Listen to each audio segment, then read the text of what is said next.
আসসালামু আলাইকুম। নবম এবং দশম শ্রেণীর ছাত্রছাত্রী, আশা করি তোমরা ভালো আছো। ঈদ পরবর্তী সময় আমার প্রথম লেকচার। তো তোমরা নিশ্চয়ই ভালোভাবে ঈদ উদযাপন করেছো নিজ বাসায় থেকে, এবং সবাই সুস্থ আছো, ভালো আছো এই প্রত্যাশা ব্যক্ত করে আজকে আমার এই লেকচার শুরু করছি। আজকের ভিডিওতে তোমরা যে বিষয়টা দেখতে পাবে সেটা হচ্ছে রসায়ন বিষয়ের নবম এবং দশম শ্রেণীর রসায়ন বিষয়ের তৃতীয় অধ্যায়ের পদার্থের গঠনের একটা অংশ, যেটা খুবই প্রয়োজনীয় একটা বিষয়, বিশেষ করে নবম শ্রেণীতে যারা আছো এবং দশম শ্রেণীতে আছো তোমাদের জন্য।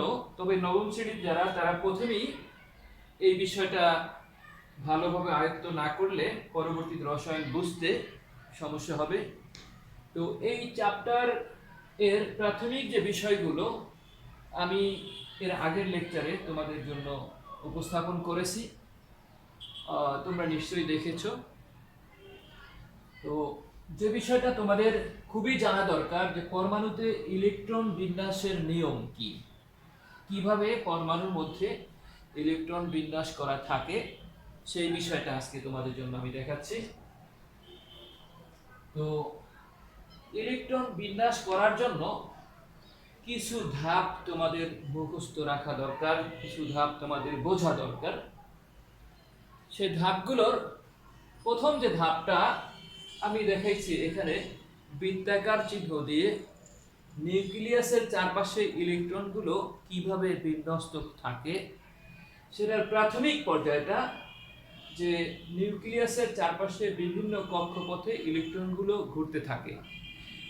আরেকটা বিষয় আমি বলে নেই, ইলেকট্রন বিন্যাসের জন্য হুন্ডের নীতি, আব্বাউ নীতি ইত্যাদি যেসব নিয়ম নীতিগুলো আছে, এটা তোমরা পরে পড়ো। তার আগে কিভাবে ইলেকট্রনটা বিন্যস্ত থাকে সেটা আমি দেখাবো, এবং ইলেকট্রন বিন্যাস কিভাবে করতে হয় মূলত সেটাই দেখাবো, যে পরমাণুতে ইলেকট্রন বিন্যাসের নিয়ম কি, কি নিয়ম অনুসরণ করে ইলেকট্রনগুলো আমরা পরমাণুর চারপাশে বিন্যাস পরমাণুতে ইলেকট্রন বিন্যাসটা কিভাবে করব সেটা আমি দেখাবো। তোমরা জানো যে প্রধান শক্তি স্তরগুলো কিরকম, নিউক্লিয়াসের শুরু থেকে নিকটতম জায়গা থেকে ধীরে ধীরে ধীরে ধীরে বাহিরে যাচ্ছে। তো এই স্তরটাকে, এর ভিতরে ধরো নিউক্লিয়াস আছে, নিউক্লিয়াস, এই নিউক্লিয়াসের চারপাশে যে প্রথম যে স্তরটা, এটাকে আমরা বলি কে শেল। আর এরপরে দ্বিতীয় শক্তি স্তরটাকে বলি এল শেল বা এল শক্তি স্তর, তৃতীয়টাকে বলি এম শক্তি স্তর, চতুর্থটাকে এন শক্তি স্তর, এরপরে ও পি কিউ ইত্যাদি যদি থাকে, এরকম আমরা ইংরেজি বর্ণমালার বড় হাতের বর্ণমালার নাম অনুসারে আমরা কে সেল, এল, এম, এন, ও পি ইত্যাদি এই বিষয়গুলো এভাবে আমরা বলবো। যা হোক, এরপরে আমি দ্বিতীয় পর্যায়ে দেখাচ্ছি। দেখো, এটা মনে রাখা কোনো ব্যাপার না, এটা তোমরা ক্লাস 8-এও পড়েছো। তো এই শক্তি স্তরগুলো দেখো, এই যে কে শক্তি স্তর, এল শক্তি স্তর, এম শক্তি স্তর, এন শক্তি স্তর, ও শক্তি স্তর, এই যে শক্তি স্তরগুলো প্রতিটি আবার কতগুলো উপশক্তি স্তরে বিন্যস্ত থাকে, উপশক্তি স্তরে বিভক্ত থাকে। সেই উপশক্তি স্তরটা এখানে অঙ্কন করা সম্ভব না। তো আমি দেখিয়েছি এখানে কে এর উপশক্তি স্তর থাকে একটা, যেটাকে আমরা এস উপশক্তি স্তর বলি। এরপরে এল এর উপশক্তি স্তর দুইটা, এগুলো হচ্ছে এস এবং পি। এম এর উপশক্তি স্তর তিনটা, S P D. N O P Q R যেগুলি আছে সেগুলির উপশক্তি স্তর চারটা, এস পি ডি এফ। একেবারে সংক্ষেপে মনে রাখার পদ্ধতি। এবারে আমরা দুইটা পর্যায়ে দেখিয়েছি, এবার 3 নাম্বার পর্যায়ে আমি এখানে লিখছি, এই যে উপশক্তি স্তরগুলো আছে এইটা আবার বিভিন্ন অঞ্চলে বিভক্ত, এই উপশক্তি স্তরটা বিভিন্ন অঞ্চলে বিভক্ত, যেগুলোকে আমরা বলি অরবিটাল। তো এই এস অরবিটালের এস এর অরবিটাল হচ্ছে 3টা, পি এর অরবিটাল এস এর অরবিটাল 1টা, পি এর অরবিটাল 3টা, ডি এর অরবিটাল 5টা, এফ এর অরবিটাল 7টা।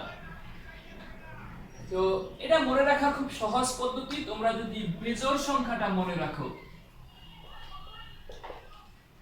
বেজের সংখ্যা যে 1357, এটা মনে রাখলেই তোমাদের চলবে। এবার প্রতিটি অরবিটালে কয়টা করে ইলেকট্রন থাকতে পারে?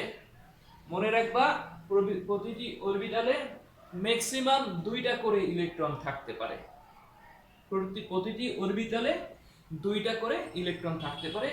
2টার কমও থাকে, আবার কোনোটায় থাকেও না, তবে প্রতিটি অরবিটালে 2টা করে ইলেকট্রন থাকতে পারে। সেই হিসেবে এস অরবিটালে কয়টা ইলেকট্রন থাকবে? 2টা। পি অরবিটালে এই যে এখানে দেখো, এই 1 পূরণ 2, পি এর ইলেকট্রন ধারণ ক্ষমতা 3 পূরণ এখানে 3 ইনটু 2, এখানে এই 2, ডি এর হচ্ছে 10টা, এফ এর 14টা। তো আমি আবারও একটু রিভিউ করছি যে প্রধান শক্তি স্তর কে, এল, M, N, O, P, Q, আর ইত্যাদি দ্বারা প্রকাশ করবা। প্রধান শক্তি স্তরগুলো বিভিন্ন উপশক্তি স্তরে বিন্যস্ত। কে এর উপশক্তি স্তর একটা, যেটা এস, আর এল এর উপশক্তি স্তর 2টা, এম এর উপশক্তি স্তর 3টা, তারপরে এন, ও, পি, কিউ, আর যেগুলো আছে প্রত্যেকটার উপশক্তি স্তর 4টা করে। এরপরে উপশক্তি স্তরগুলো বিভিন্ন অঞ্চলে বিন্যস্ত, যেটাকে আমরা অরবিটাল বলি।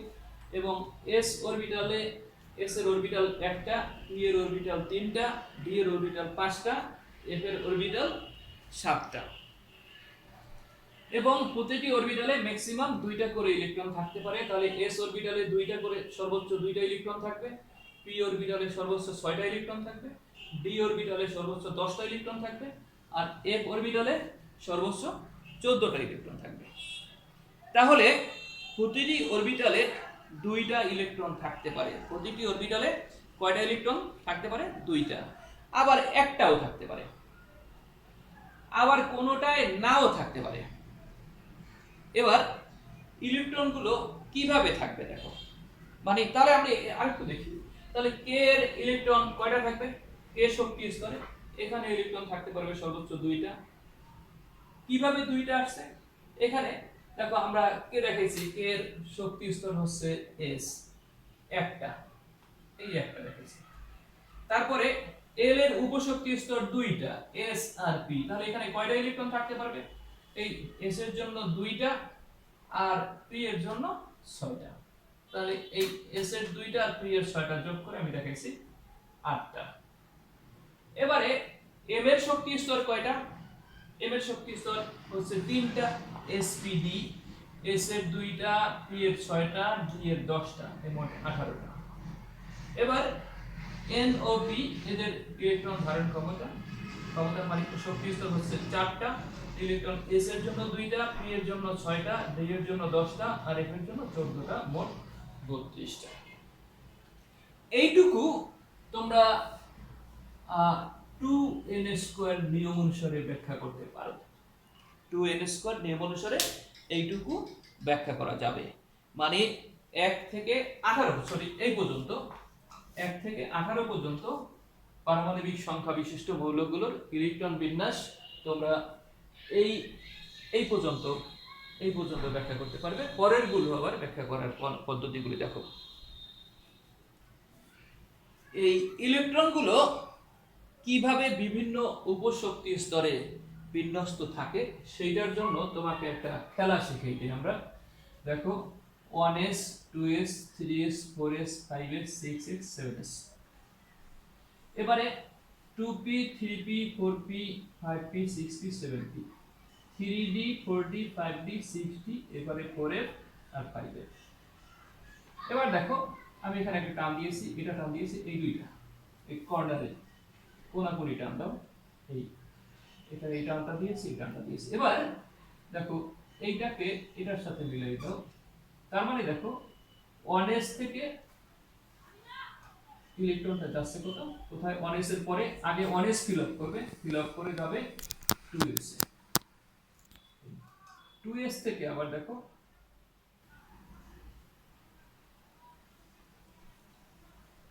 যাচ্ছে 2p তে। এবার 2p থেকে আসছে 3s এ। এই 3s থেকে দেখো আবার এখান থেকে আরেকটু বাকিয়ে দিলাম, আসছে কোথায় 3p তে। 3p থেকে আসছে 4s এ, মানে 3p পূর্ণ করার পরে যদি ইলেকট্রন থাকে কোথায় আসবে 4s এ। এইভাবে দেখো এই এভাবে তোমরা দু চারবার খেলার মতো করে অঙ্কন করো, দেখবা যে একেবারে ইজি হয়ে গেছে। তার মানে আমরা যদি ইলেকট্রন বিন্যাসের ক্রমটা দেখাই, আমি এখানে দেখাইলাম। প্রথমে ইলেকট্রন 1s এ যাবে, 1s থেকে 2s, 2s এর থেকে দেখো এখানে 2p তে চলে যাচ্ছে, 2p থেকে 3p,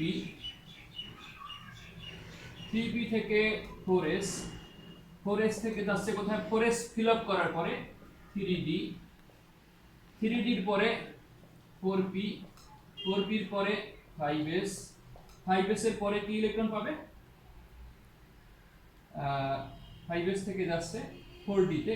এইভাবে তোমরা খেলার মতো করে 1s 2s 2p 3s, মানে 1s 2s 2p 3p 4s 3d 4p ইত্যাদি গুলি যদি 2-3 বার একে নিজেরা একটু চেষ্টা করো, তাহলে ইলেকট্রন কোথা থেকে কোথায় যাবে সেটা বুঝতে পারবে। এবার আমি তোমাদের দু একটা एग्जांपल দিয়ে আমি দেখাবো যে ইলেকট্রন বিন্যাসটা কিভাবে করবে।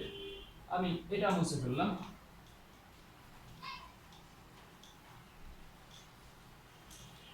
যেমন যার পারমাণবিক সংখ্যা 8 তাকে কিভাবে দেখাবা 1s2 2s2, দেখো 1s2 2s2 2p, তাহলে কয়টা থাকবে 4, যদিও p তে 6টা পাওয়ার কথা কিন্তু এখানে তো 6টা নাই সেই জন্য। আবার যদি কারো পারমাণবিক সংখ্যা 16 হয় তাহলে কিভাবে দেখাবা 1s2 2s2 2p6 3s2, দেখো দুইটা 4টা আর 6টা 10টা, 2টা 12টা, আর 3p এর 3s এর পরে 2p এর পরে এখানে 3s বাদ পড়েছে, হ্যাঁ 3p4। এইভাবে ইলেকট্রন বিন্যাসগুলো দেখাবা। যদি কারো ইলেকট্রন 19টা হয়, যেমন পটাশিয়ামের ইলেকট্রন হচ্ছে 19টা, তাহলে কেমন হবে 1s2 2s2 2p6 3s2, দেখো 2 2 4 6 আর 4 10 আর 2 12,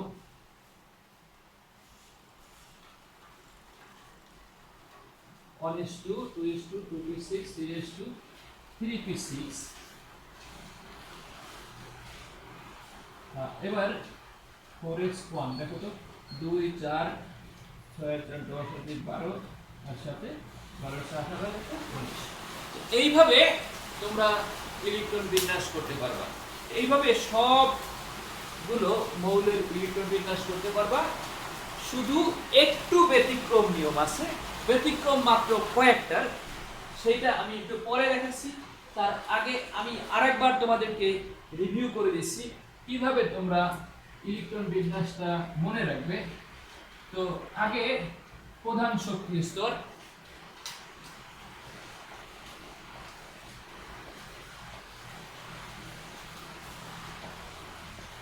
প্রধান শক্তি স্তরের পরে তোমরা যাও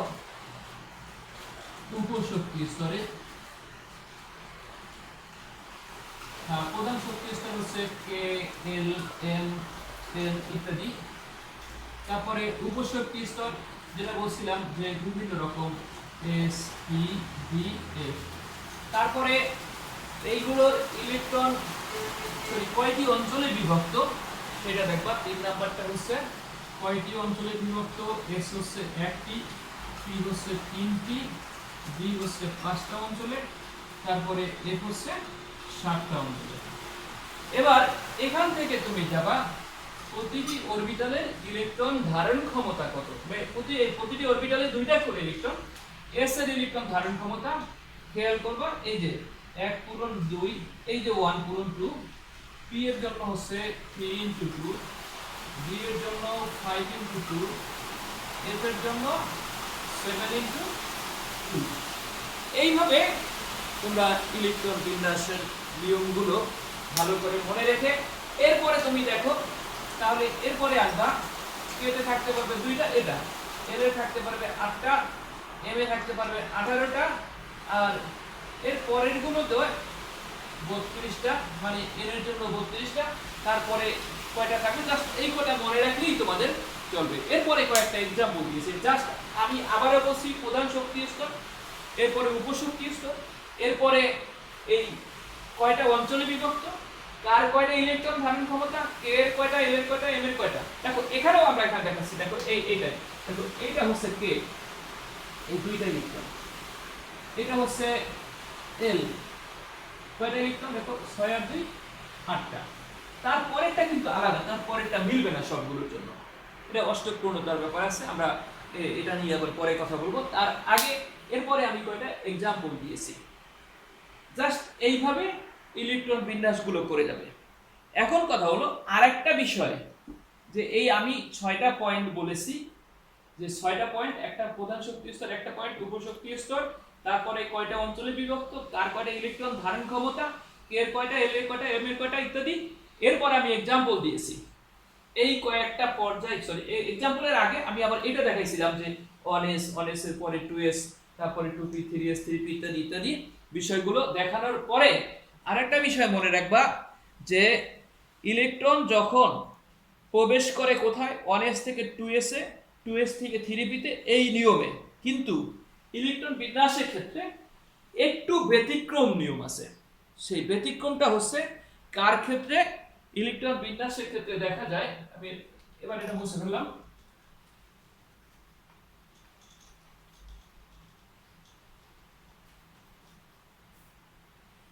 ইলেকট্রন বিন্যাসের ক্ষেত্রে একটা জিনিস দেখা যায় যে পিডিএফ এ অরবিটালগুলো অর্ধপূর্ণ বা সম্পূর্ণরূপে পূর্ণ হলে এটা মানে স্থিতিশীল আছে ধরা যাবে, হয় অর্ধপূর্ণ না হয় সম্পূর্ণরূপে পূর্ণ। যদি অর্ধপূর্ণ থাকে অথবা সম্পূর্ণরূপে পূর্ণ থাকে, সেটা আমরা একটা एग्जांपल দিয়ে দেখাই।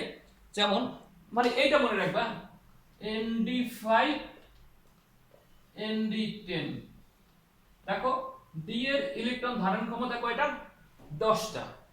10টা যদি ND, মানে এখানে 3D বা 2D কোনো একটা D থাকবে, তো ডি এর যদি 5টা হয় অথবা 10টা হয়, তাহলে এরা পরিপূর্ণ আছে বলে ধরা হবে, মানে এরা স্থিতিশীল আছে। আবার এফ এর ক্ষেত্রে যদি 7টা হয়, NF7 অথবা NF14 যদি হয়, তাহলে এরাও মানে স্থিতিশীল আছে বলে ধরে নেওয়া হবে। কিন্তু এর কম বেশি হলে তারা স্থিতিশীল না বলে ধরে নেওয়া হবে। যেমন যদি আমরা বলি কপারের কথা, কপারের পারমাণবিক সংখ্যা হচ্ছে 29। স্বাভাবিক নিয়ম অনুসারে ইলেকট্রন বিন্যাসটা এরকম হওয়ার কথা, 1s2 2s2 2p6। দেখো তোমরা আগে যে পড়ছো যে 2n² নিয়ম, এটাও কিন্তু এখানে প্রযোজ্য হয়, 2 × 1² প্রথমটায়, এরপরেরটা 2 × 2² তারপরে 2 × 3² মানে এখানে 2টা 8টা 18টা। তাহলে দেখো এখানে 2টা, এটা 8টা, 3s2 3p6 কয়টা, 8টা, সরি 3d10 মানে 18টা, 18 আর 8 26 আর 2 28, তারপরে 4s1। তো এইভাবে ইলেকট্রন বিন্যাস হওয়ার কথা কার ক্ষেত্রে, কপারের ক্ষেত্রে। কপারের পারমাণবিক সংখ্যা হচ্ছে 29।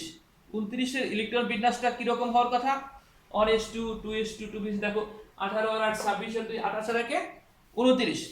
কিন্তু কপারের ক্ষেত্রে আমরা ইলেকট্রন বিন্যাসটাকে একটু অন্যভাবে দেখাই, মানে ওই ব্যতিক্রম নিয়ম অনুসারে। সেইটা নিশ্চয়ই তোমরা করেছো, তারপরও আমি আর একবার ই করে দেখাই, ইলেকট্রন বিন্যাস করে দেখাচ্ছি। যে কপারের ইলেকট্রন বিন্যাসটা কিরকম। তার আগে এইটা মনে রাখবা, ND5 আর ND10 আর NF7 আর NF কত 14, এইটা যদি হয় তাহলে ওই পরমাণুটা বেশি স্থিতিশীল হয়। আমি আবারও বলছি, ND5 আর ND10 আর NF7 আর NF14 এন দ্বারা যে কোনো সংখ্যা বোঝায়, এন দ্বারা যে কোনো সংখ্যা বোঝায়। তাহলে আমরা এই কপারের ইলেকট্রন বিন্যাসটা এইভাবে দেখাইছি। দেখো কত 1s2 2s2 2p6 3s2 3p6 3d10 আর 4s কত হয় দেখো, গুণে দেখো 2 2 4 4 6 4 10 2 12 18 2 10 18 4 29 এইভাবে।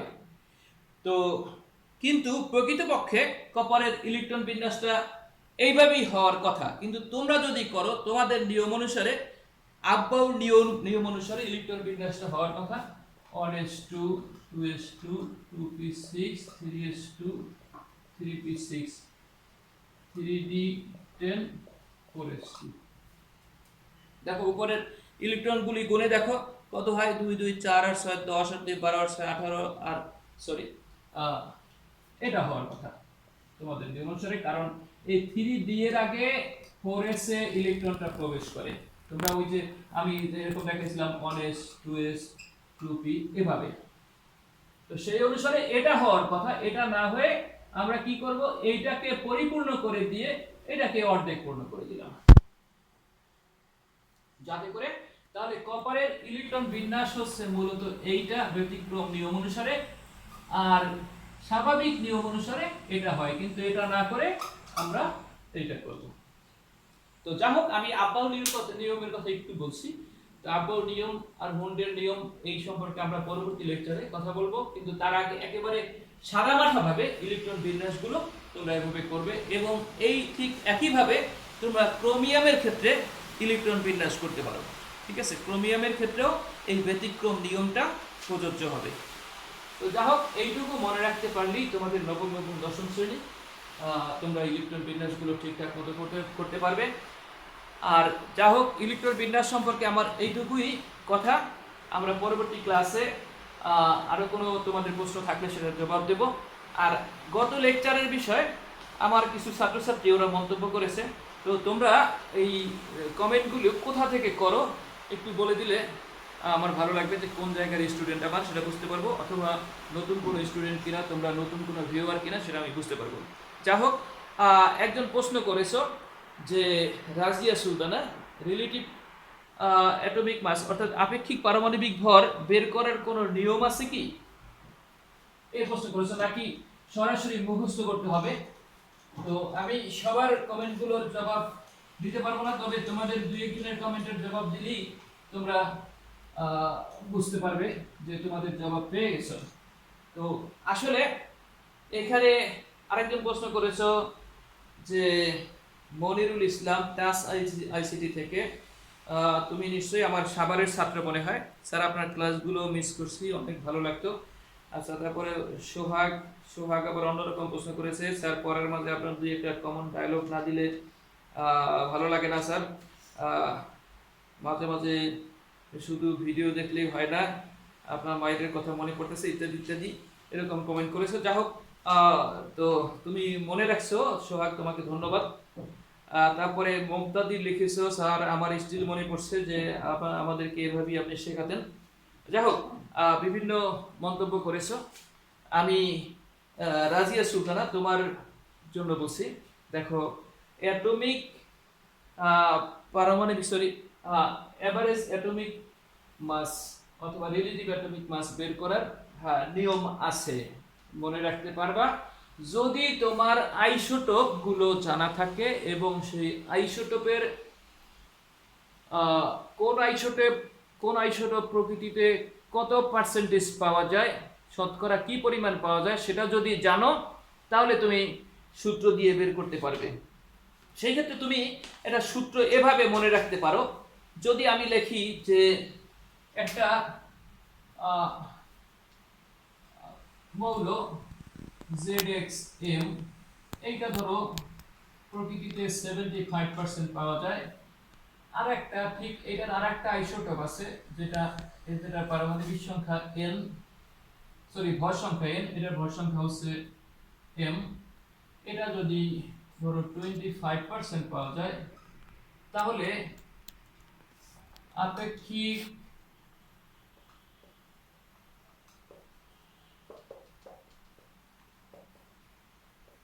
পারমাণবিক ভর এটা ইকুয়াল হবে এই 75m প্লাস 25n দিছে 100। এই সূত্র ব্যবহার করে তুমি বের করতে পারবে যে আপেক্ষিক পারমাণবিক ভর কত হবে।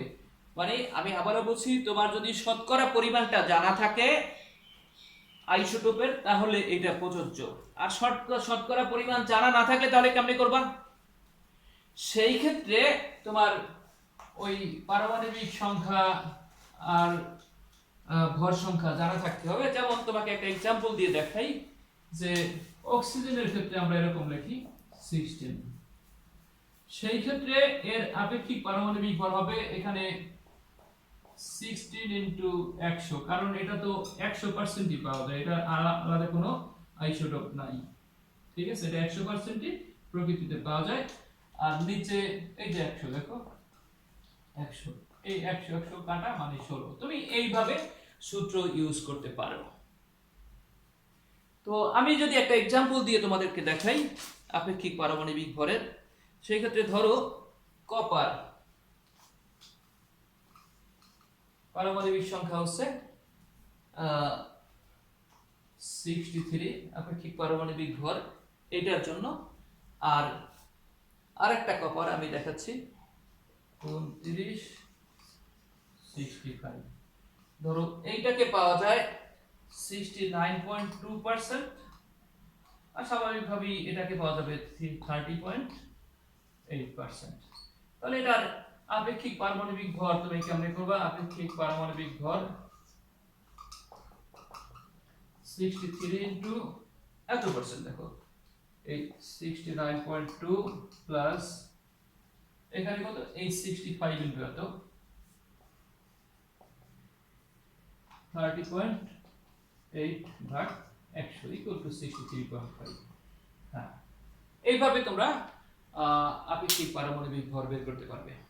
যা হোক, আজকে আমি এখানেই শেষ করব। তোমাদের কোনো কমেন্ট থাকলে কমেন্ট বক্সে কমেন্ট করে জানিয়ে দিবে। আর এখনো যারা সাবস্ক্রাইব করোনি তোমরা সাবস্ক্রাইব করবে, শেয়ার করে অন্যদেরকে জানিয়ে দিবে। তো ধন্যবাদ, সবাই ভালো থাকো, খোদা হাফেজ।